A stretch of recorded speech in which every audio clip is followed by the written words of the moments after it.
Que puis-je dire de plus? Je vais dire la vérité, parfois je suis un peu étrange. Quand je me regarde dans un miroir, je suis le premier à me critiquer. Mais non, tu mélanges un peu le français et l'italien. Et alors?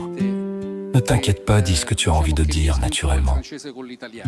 Bravo! Merci, j'aime beaucoup cette philosophie. Je me souviens très bien de notre première rencontre, c'était il y a plusieurs années, dans une émission que je présentais, où je chantais et recevais des invités. J'avais découvert des arrangements magnifiques et un chanteur de grande qualité.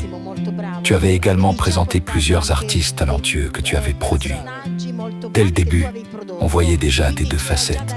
Chanteur, mais aussi auteur, compositeur et producteur au service d'autres artistes. Puis, à un moment, je t'ai vu très en colère dans le studio. Tu élevais la voix, mais tu avais raison. Ta passion pour la vraie musique te poussait à t'opposer, devant tout le monde, à un système où tout semblait pouvoir s'acheter. Il suffisait de payer pour passer à l'antenne. Toi, tu entendais des arrangements médiocres, des prestations qui n'avaient même pas le niveau d'un piano-bar ou d'un karaoké. Tu avais produit de vrais artistes, tu savais reconnaître la qualité. Et tu te demandais comment on pouvait mettre sur le même plan des chanteurs excellents et d'autres qui étaient très loin de ce niveau. C'est à ce moment-là que j'ai compris qui tu étais vraiment. J'ai compris que tu étais animé par une passion sincère, par cette forme de folie qui appartient souvent aux créateurs et aux personnes authentiques. Tu te bats contre un système qui ne fonctionne pas. Et malheureusement, c'est un système que nous connaissons depuis longtemps. Des personnes comme toi, comme Gianni, ont une vraie valeur. Ce sont des personnes que je respecte et que je continue à suivre.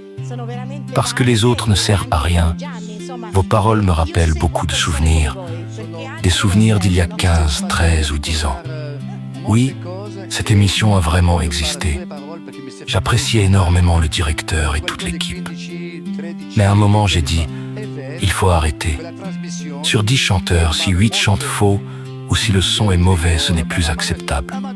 S'il y en a un ou deux qui chantent faux, cela peut arriver. Mais si 8 sur 10 sont mauvais, alors on n'entend même plus les deux qui chantent bien. Le talent disparaît complètement. J'ai alors demandé au producteur, Gianni, pourquoi faisons-nous ce métier? Nous produisons du vent, de l'air. Il m'a répondu, oui, mais je le fais pour ceux qui le méritent. Et voilà où nous en sommes aujourd'hui. Beaucoup de ceux qui profitaient du système ont disparu. Les sponsors sont de moins en moins nombreux. Aujourd'hui, je le dis avec beaucoup plus de calme aux téléspectatrices et aux téléspectateurs. Le matin, quand je me lève, je ne passe plus mon temps à chercher des chanteurs prêts à payer 250 € pour passer dans une émission. Une émission. Je peux la faire ici avec mon équipe quand je le souhaite. Une fois seul, c'est bien. 2 fois seul, cela passe encore. Mais je ne peux pas faire chaque semaine une demi-heure tout seul. Ce que j'aime, c'est une famille d'artistes.